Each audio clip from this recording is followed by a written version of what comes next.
Bon, on va continuer, on va reprendre. Donc ce matin, on reprend avec plusieurs projets, hein, et il y a des belles choses à voir et des choses,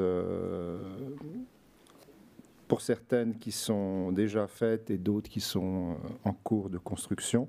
Donc on va commencer avec un projet dont vous avez certainement entendu parler, c'est le centre multisport de Collovray à Nyon, par Local Architecture. Et c'est Laurent Sauer qui va nous en parler. Et il va être assisté donc de Jonathan Krebs et Niels Bertschy. Il faut juste un mot pour ce projet, pour faire aussi un peu le lien avec l'introduction que j'ai faite tout à l'heure. Ce qui est, on peut dire, intéressant dans ce centre multisport, c'est la façon, on peut dire la place qui est faite aussi aux pratiques amateurs dans un équipement professionnel. Et c'est l'idée, on peut dire, que la société commande simultanément des équipements, on peut dire, qui la placent, on peut dire, à l'échelle nationale comme un lieu où peuvent se tenir des événements, mais aussi qui répond à une demande locale et qui tient compte de cette demande locale. Et j'aimerais bien qu'on en sache un peu plus sur la façon dont les pratiques amateurs sont prises en compte dans la conception de ce bâtiment. Voilà, je passe la parole donc à Local Architecture pour nous en parler un peu plus. Bonjour à tous. Donc, concernant le complexe sportif de Nyon, une chose à dire, c'est qu'actuellement on est en phase de projet. Donc c'est un projet qui est en cours de processus de développement. Ce qui est intéressant, c'est que c'est un projet qui était suite à un mandat d'études parallèle qu'on a remporté en 2018-2019. Et que, en fait, la communauté, donc la ville de Nyon, a choisi un projet spécifiquement en bois. Donc c'est aussi un signe important aussi. On voit que finalement, dans ces processus qui sont liés à des communautés et aux politiques, en fait, la responsabilité du bois, c'est quelque chose qui se développe aussi. On est là aussi pour l'amener un petit peu. Ça fait longtemps qu'on travaille avec le bois. Mais c'est vrai que les décisions, en fait, on parlait de contexte ou d'holistisme aussi par rapport au bois. C'est vrai que c'est un travail en soi, en fait, d'amener en fait ce matériau-là et de responsabiliser, disons, les gens en fait à leur usage et puis surtout d'être cohérent, on l'a entendu aussi, dans le développement en fait d'un projet pour pas finir avec des parkings disons qui amènent en fait à une structure bois qui s'est voulue cohérente et puis finalement en fait qui demeure en fait un peu incohérente en fait à la fin du processus. Voilà, donc le complexe sportif de Nyon, en fait qu'on a appelé aussi la Maison des Sports. Donc on va vous expliquer un peu le processus du projet aussi qui est parti finalement du territoire parce qu'il y a la Maison des Sports, il y a le complexe sportif, mais il y a aussi tout le territoire en fait sportif, le domaine des sports.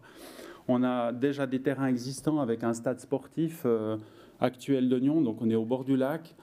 Donc il y a tout un travail aussi sur l'idée du parc sportif. Et puis on voit aussi, vous le verrez aussi, il y a des nouveaux terrains qui se sont mis autour. Donc le bâtiment, quelque part, il réunit en fait l'ensemble de ces éléments-là. Il y a l'esplanade des sports aussi, c'est un élément nouveau aussi. Je ne sais pas si vous connaissez un petit peu le bord du lac de Nyon, en face de l'UFA. En fait, c'est un lieu de passage. En fait, on passe très vite en voiture. C'était aussi le fait de créer une nouvelle centralité avec cette nouvelle maison en bois et son espace public principal.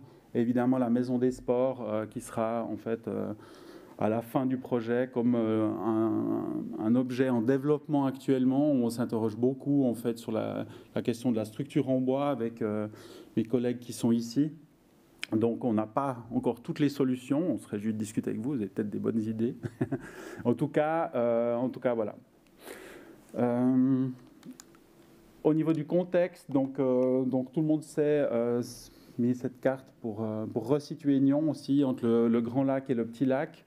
Donc on voit cette situation ici avec en arrière-fond le Jura qui est toujours présent en fait dans notre territoire et qui est quand même assez important, qui a quand même une capacité à nous fournir en fait des matières premières qui sont toujours là. Donc la ville de Nyon aussi, la structure en fait, du territoire aussi est formée de coulées vertes qui structurent le territoire et définissent aussi différents espaces. Ici, vous pouvez le voir, la ville de Nyon se situe ici, entre le Boiron et l'As, en fait, qui a défini vraiment, en fait, quelque part l'emprise de la ville. Et le site ici de l'UFA de Colovray, en fait, se situe ici, au bord du lac. Donc, un petit peu en dehors de la ville historique, qui se développe avec son parc des sports. Territoire agricole aussi, qui fait partie du domaine de Bois-Bougie, qui est un domaine historique au bord du lac, avec ses champs agricoles à perte de vue. On voit aussi la structure des rives, en fait, qui est un tout petit peu différente aussi, avec des essences d'arbres différents. On est plutôt sur une notion de parc, déjà ici, et puis là, on est plutôt dans l'agriculture. Donc c'est un domaine, en fait, qui est historique, qui date du XVIe et XVIIe siècle. On voit ici, en fait, l'emplacement de la ferme et de la maison du domaine, qu'on trouve intéressant de montrer parce que ce passé historique ici, il comprenait sa production en fait, agricole, aussi un espace de forêt avec une structure. On n'a pas réussi à savoir vraiment ce que c'était, mais ça nous fait penser à une forêt en fait, structurée comme un parc habité, un tout petit peu du domaine. C'est assez intéressant, avec des anciennes fermes et des vieilles granges en fait, qui étaient sur le terrain au bord du lac. Donc ici, on voit l'emplacement de la future maison du sport avec le domaine sportif qui se situerait en fait sur ce domaine. Ce lieu, il est un lieu qui est très varié, donc qui passe d'échelles vraiment différentes, comme on l'a vu, de champs agricoles non travaillés à des espaces en fait agricoles, jusqu'à des bâtiments représentatifs internationaux qui sont au bord du lac. Donc on voit en fait qu'il y a énormément en fait, d'éléments en fait, différents qui sont sur cette parcelle-là, qui nous ont aussi permis en fait, de développer un projet qui est finalement un petit peu à cheval entre ces différents mondes. Au niveau du domaine des sports, l'idée c'était de créer une nouvelle unité paysagère et architecturale cohérente qui synthétise les qualités de son milieu naturel existant. Ça veut dire qu'il prend en compte vraiment les différents espaces en fait, qui sont à proximité, comme on l'a vu, l'espace agricole, l'espace du parc ici, avec ici on a des hôpitaux, des tennis, et puis l'espace du lac ici avec ses bâtiments représentatifs qui sont sur le site. La nouvelle maison des sports ici se développe en fait sur un couloir qui est important actuellement, qui ne l'est pas en fait, c'est l'espace Jura-Lac. C'est un espace, actuellement on a la piscine de Colovray qui se situe ici, la piscine de la ville de Nyon. On a en fait un anneau d'athlétisme qui est présent sur le site, et on a ces institutions, l'UFA qui se situe ici, l'extension de l'UFA qui est à gauche. Donc on voit qu'on se situe vraiment à une articulation qui est assez importante entre la RC1 qui fait l'entier de la bord du lac, qui était vraiment construit en fait sur des remblais. Donc on va essayer de soigner en fait quelque part le territoire pour retrouver en fait ce lien Jura-Lac, mais aussi participer finalement à ces bâtiments qui font lien entre le territoire agricole et les futures institutions publiques. Ici, la question du parc est venue aussi. Quel type de parc sportif, quelle urbanisation aussi pour un espace public au bord du lac. On voit souvent les espaces de sport en fait, qui sont des espaces très structurés, qui sont presque organisés comme une ville. Ici, on a pris plutôt un point de vue un peu plus naturaliste. Ici, on a le plan de Olmsted de Central Park à New York. On voit qu'il y a une structure, en fait, finalement, de considérer ce parc sportif comme un élément en fait, dans lequel on peut se promener aussi, on peut se détendre et puis faire du sport. Donc l'idée, en fait, de travailler la structure des chemins existants, d'essayer de trouver, en fait, quelque part un lien dans tout cet univers, en fait, qui est déjà existant. Donc on voit ici la structure des chemins du parc qui se situe au bord du lac, la structure, en fait, existante ici avec l'anneau d'athlétisme qui se situe ici, et notre extension de projet vient quelque part vient coudre quelque part en fait l'ensemble en fait ces parcs, et on voit que la structure ici se rigidifie quelque part pour faire écho aux structures agricoles. Donc on a une espèce de progression en fait, d'espace. On trouve ça un peu intéressant en fait, de montrer aussi comment on amène en fait, un projet par le territoire. On voit la structure ici du parc avec la piscine de Colovray, la structure en fait, des différents chemins. Et on voit au loin ici, avec l'arrière-fond, avec le Jura en arrière-fond ici, et la structure de l'anneau d'athlétisme. Donc le terrain qui nous occupe se situe ici. Oups là. Ah oui, pardon. Hop. Je crois que ça allait un peu vite. Ouais. Excusez-moi, mais... Voilà. Donc ici, on voit en fait le résultat du travail qu'on a fait, donc avec la maison des sports qui se situe ici, l'ensemble des chemins, donc un travail attentif aussi au niveau territoire et au niveau avec nos architectes paysagistes qui ne sont pas présents ici, mais qui ont travaillé aussi sur la question des essences, sur les arbres aussi, sur cette progression aussi entre des arbres qui viennent plutôt du monde agricole par rapport à des arbres qui sont plutôt des arbres en fait, de rive.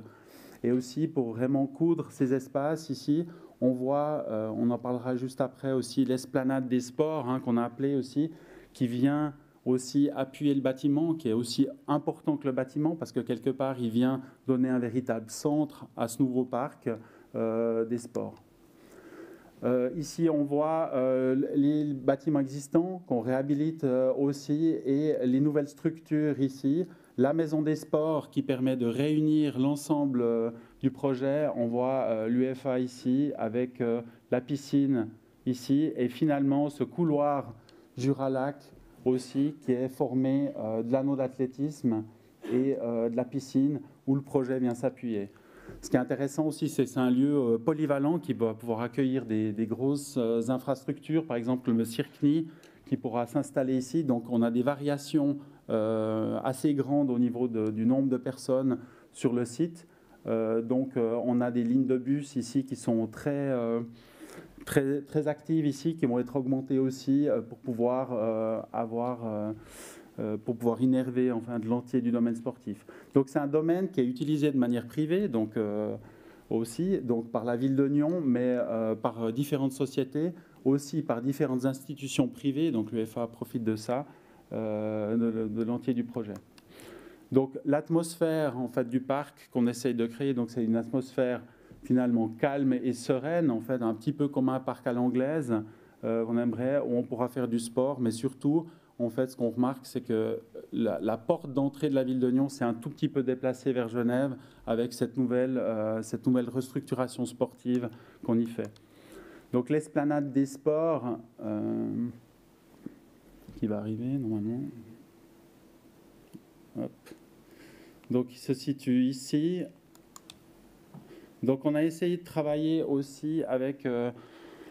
la problématique de la route, on voit qu'on a construit ces routes, je crois, dans les années 60-70. En fait, on a augmenté, disons. Elle est construite sur des remblais et a complètement déconnecté les rives du parc des sports. Donc, ce travail aussi attentif, en fait, sur la sécurisation et la vitesse pour pouvoir vraiment créer un espace public qui sera dédié aux sportifs et qui peut permettre de connecter finalement cette nouvelle esplanade aussi avec le domaine sportif et la piscine de Colovray. Donc on voit finalement cet espace public assez important qui est finalement le parvis de la nouvelle construction et va permettre aussi de relier. On voit qu'il sera aussi utilisé. On a fait tout un travail sur les différentes échelles parce qu'il peut y avoir 3000 personnes. On a le stade de football qui est ici avec... par exemple, des grands meetings d'athlétisme ou des rencontres de basket nationales ou internationales en fait, qui pourraient se passer dans le bâtiment. Mais ça permet aussi en fait, de travailler à différentes échelles. On parlait de sociétés locales et de grandes manifestations. Donc, tout ce travail entre deux échelles a été travaillé dans le projet, même sur l'extérieur. Donc, on voit ici des chemins en dur avec un travail en fait, d'une centralité perméable aussi. On a vraiment essayé de travailler sur la perméabilité du sol aussi, en créant des espaces qui soient plus à l'échelle humaine autour de la place lorsqu'il n'y a pas de grandes manifestations. Donc on voit ici cette place qui permet de connecter autant le stade de Colovray que la nouvelle construction qu'on réalise, le nouveau complexe sportif et la piscine. La Maison des Sports, c'est un bâtiment en fait, qui réagit à son contexte, au contexte agricole aussi, mais à l'horizontalité du lac aussi, qui essaye en fait, d'être un nouveau centre aussi, de mettre aussi le bois en valeur comme quelque chose qui vient aussi du Jura. Notre volonté aussi de travailler, en fait, c'était une volonté aussi de la part des organisateurs de favoriser ce couloir Jura-Lac. Ben, ici, on a amené le bois, en fait, de la manière aussi pour que finalement ce bois finalement du Jura vienne jusqu'au bord du lac et permette en fait finalement de recoudre ces deux parties de territoire. Ici, on voit le musée d'Hiroshige Museum de Kengokuma, qui était pour nous aussi une référence en fait de travail au niveau de la construction. Aussi au niveau du concept de la transparence, donc de nouveau, en fait, ce travail à travers, pour relier, pour voir à travers le bâtiment, c'est quand même un bâtiment important, il fait 40 x 60 mètres, donc qui comporte énormément de fonctions, donc c'était aussi le fait de lui donner un impact minimum, de travailler cette horizontalité et pouvoir en fait accueillir beaucoup de gens. Donc on voit ce travail aussi attentif dans les prémices du projet, on a parlé de perméabilité des sols. Et là, on parle en fait de remblai. Il n'y a aucun déplacement de terre, en fait, sortie de terre du projet. Tout est réutilisé pour remettre à niveau ce bâtiment et permettre d'installer, on le verra par la suite, une grande toiture sur ce lieu. On voit le projet, l'identité du projet est une grande toiture bois hein, qui permet de réunir l'ensemble des sportifs. On a vu d'échelles différentes, local, national et international. C'est un bâtiment au service du public, hein, donc qui va permettre énormément de choses, mais qui va surtout rassembler. On voulait avoir un bâtiment en fait, qui permette de rassembler à l'intérieur, mais qui permette aussi de rassembler à l'extérieur, autour de grands avant-toits. Parce que en fait, dans le sport, on est souvent à l'extérieur des terrains, il y a souvent des pluies, on subit le climat, donc le fait de se mettre à couvert est toujours un lieu important. Donc ça dirigeait énormément le projet, ce qui a permis de développer aussi un projet avec justement une idée de toiture qui permette de réunir autant côté Jura que côté lac, de magnifier aussi une entrée en fait principale, on parle de 2000 spectateurs à l'intérieur, une possibilité, mais aussi de travailler à plus petite échelle dans des salles, vous le verrez, mais qui permet vraiment d'utiliser ces espaces extérieurs. Donc l'enjeu du projet aussi par rapport au bois, on le verra par la suite aussi, c'est de pouvoir dimensionner, de créer cette toiture en fait entièrement en bois, qui sera extrêmement chaleureuse dessous, avec des matériaux locaux et une façade, on le verra aussi avec nos ingénieurs en fait, qui puissent avoir un caractère intéressant et donner cette transparence au niveau du sport et puis au niveau du bâtiment. Voilà, donc ici on a parlé en fait des différentes identités, donc une grande toiture, ici l'UFA on a une grande terrasse et puis on a une cour en fait dans ce bâtiment-là. Donc chaque bâtiment en fait possède son identité propre. Donc on voit ici l'importance de la toiture. Donc on a des proportions en fait, parfois de porte-à-faux de 5 à 6 mètres hein, sur la partie Jura. Aussi au niveau devant, en fait, on a au niveau sud, on a des avant-temps importants. On le verra qui permettent de protéger énormément du soleil. On a fait tout un travail aussi sur la ventilation naturelle qui est en cours hein, aussi et les protections solaires grâce à ce toit finalement qui permet de donner en fait énormément, de résoudre énormément de situations. Donc continuité du hall d'entrée public, donc on parle de 1000 personnes, une structure en arène à l'intérieur. Donc on a voulu vraiment travailler ce bâtiment comme un bâtiment qui est dans le sol, qui est affleuré du sol. Donc la structure bois et le bâtiment est l'élément mis en valeur hors sol, avec un système de gradins vraiment qui descend en fait à l'intérieur du sol, vous le verrez par la coupe. Donc ce bâtiment, il vient faire écho aussi aux lignes jurassiennes. Donc on voit l'envie de travailler enfin, ce matériau local avec cette structure en bois qui appartient autant au domaine en fait, agricole que finalement à cette présence un tout petit peu plus représentative au niveau des institutions au bord du lac. Ici, un travail sur le parvis aussi, et finalement la présence du bois qui est mis en valeur.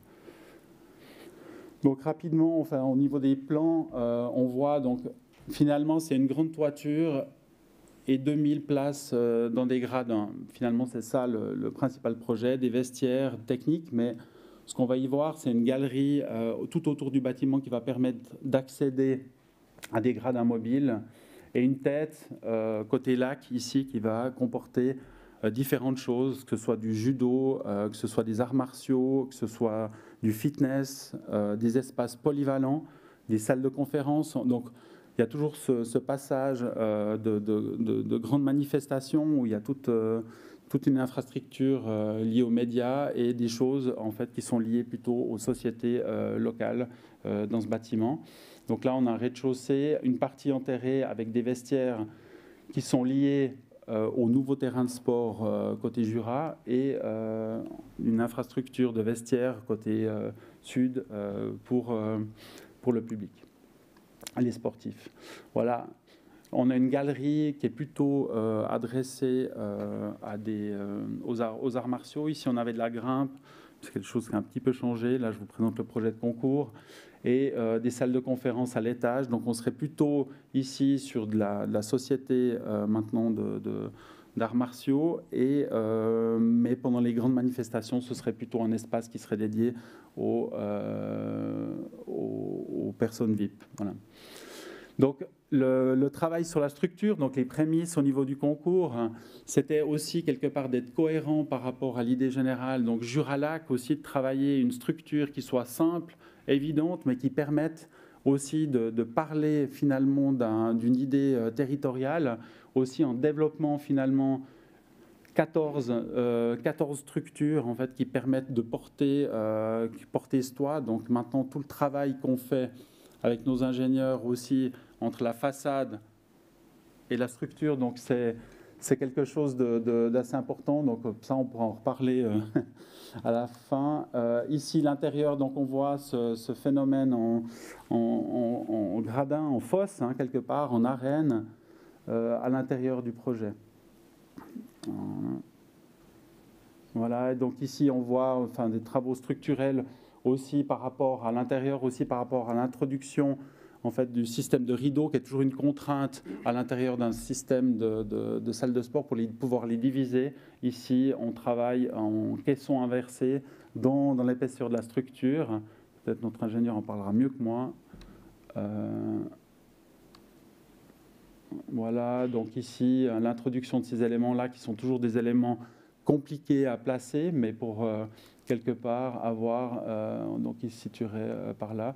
Donc on voit cette transparence à l'intérieur du bâtiment. Ici, les gradins qui sont amovibles et qui permettent de donner lieu à une grande salle. Voilà.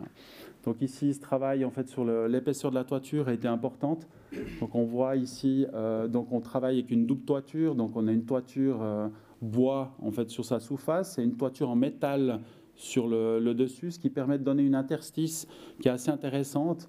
Le travail de la légèreté se situe vraiment dans la rencontre entre le métal et le bois. Donc on a un travail sur notre CLT en fait, qui permet en fait, de structurer l'ensemble du bâtiment et cette face en métal qui va pouvoir accueillir différents éléments techniques, mais aussi de profiter de la lumière qui peut y traverser et du solaire à l'intérieur. Voilà, donc on voit l'arène ici intérieure, 2000 personnes en fait sur la partie des gradins.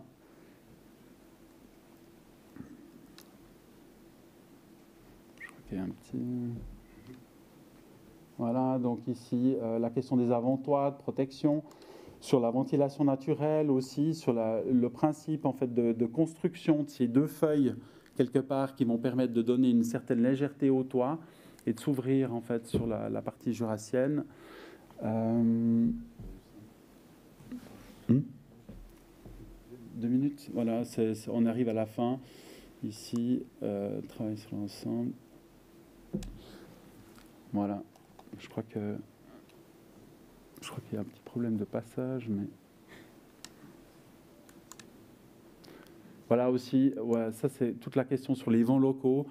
Je fais part, discussion là, sur la question de la technique du bâtiment aussi à l'intérieur du projet qui a été justement passé là-dessus. La question du solaire, alors ça c'est une question importante. La toiture fait 4500 mètres carrés. On est en fait maintenant sur une toiture entièrement photovoltaïque. Donc on est en train de développer une tôle spécifique pour pouvoir intégrer ces panneaux-là. On aimerait garder, on n'aimerait pas d'avoir du placatif ou une structure qui soit uniquement vitrée. On aimerait justement essayer de développer quelque chose là-dessus. Donc ça, c'est en cours de développement. Et donc l'infrastructure qui vise au label Bois Suisse aussi, on va essayer, disons, donc on voit... on est porteur d'un message, mais il y a énormément de choses qui sont encore à faire dans ce projet avec les différentes personnes avec qui on travaille. Et aussi, alors là, il y a des choses qui ont disparu, mais c'est pas grave. Aussi la question en fait de l'urgence climatique, aussi de sensibiliser sur un processus plutôt macro aussi par rapport à la question du climat et sur les différents cycles aussi de la construction et des constructions. Voilà. Je laisse la parole à...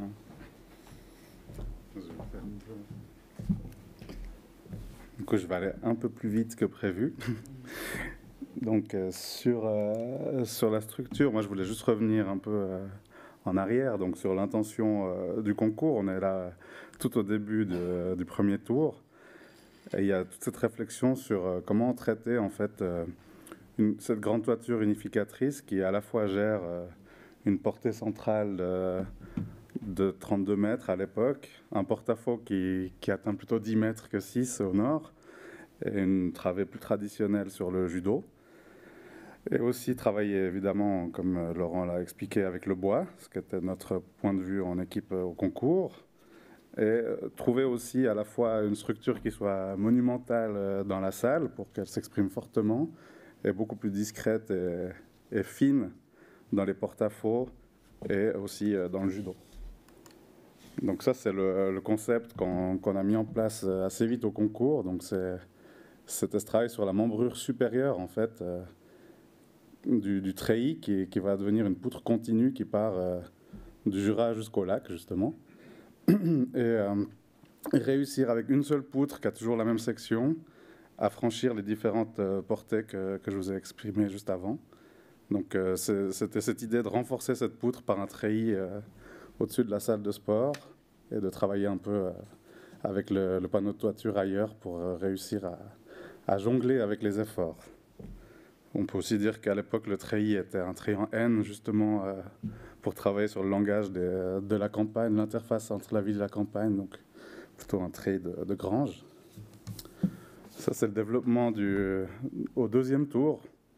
Donc, qu'est-ce qui a changé entre-temps? On a justement ce travail de dédoublement de la toiture, une toiture froide ventilée. Nous, ça nous a permis à ce moment-là de nous conforter sur la membrure supérieure parce qu'on arrivait, dans le cas où on aurait des problèmes, à faire une hauteur variable. C'était évidemment pas souhaitable, mais c'était possible au moins. Il y avait un troisième tour qui était prévu, mais on a eu de la chance. Il a été annulé, on a gagné au deuxième tour.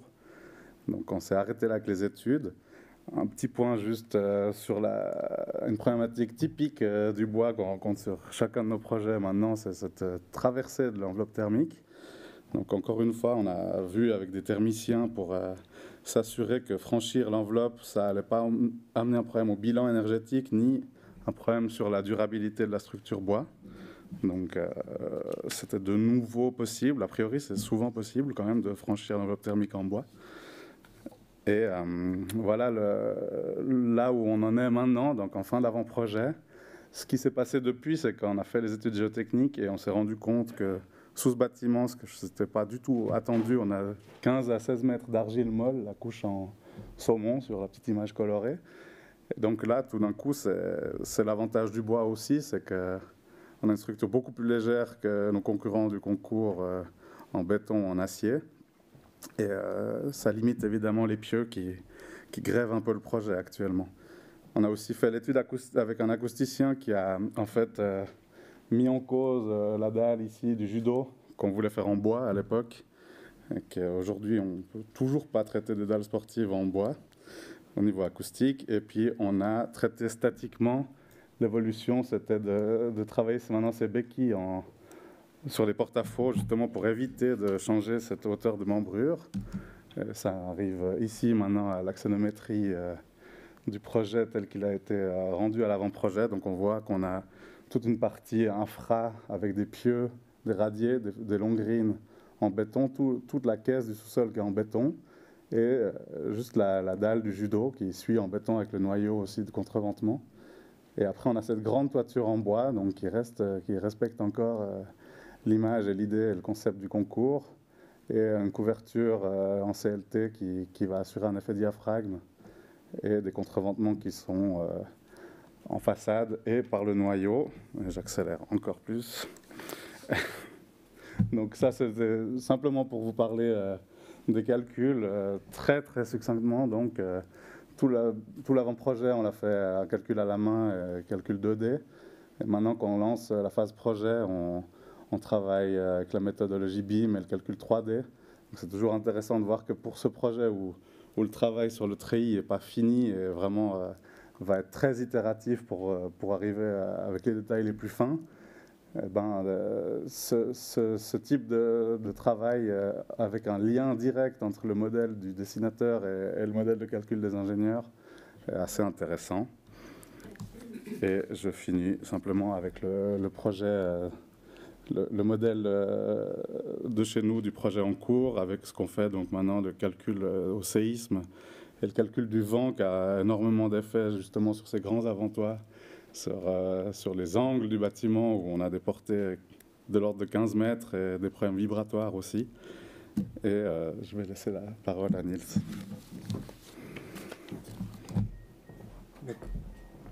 Moi, il me reste 30 secondes. Hein. Donc, l'enveloppe de la façade, elle a 3 fonctions principales. On a en partie supérieure, en partie inférieure, on a un lien visuel avec l'extérieur. On a un accès et puis des sorties de secours. Donc ça, c'est les fonctions. En partie supérieure, on a un apport de lumière et la ventilation naturelle du bâtiment. Et puis, en partie centrale, on a la partie pleine qui compose l'enveloppe thermique, qui fait le support des revêtements extérieurs, et puis l'absorption acoustique. Donc, je pense que je suis allé trop loin, non, c'est bon. Concernant les parties vitrées, donc on va mettre en place un système de poteaux traverses. Les structures intérieures seront vraisemblablement d'une dimension de 100 par 240 mm. Et puis on aura à l'extérieur des capots en sapin naturel pré-grisaillé. Les parties ouvrantes, elles seront en impacé et en sapin naturel. Donc on utilise le bois endémique, donc on va travailler avec du résineux avant que celui-ci soit remplacé par le feuillu dans le bois du Jura.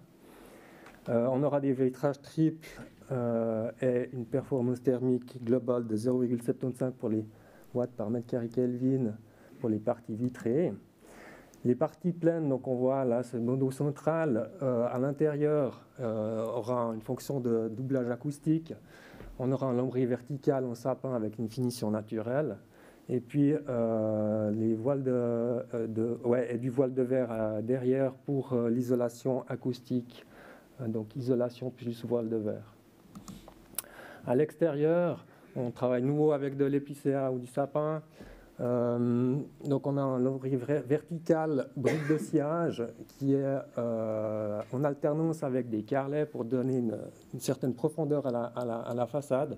Et puis ces carrelets verticaux vont descendre devant certaines parties vitrées pour donner un jeu de lumière à l'intérieur.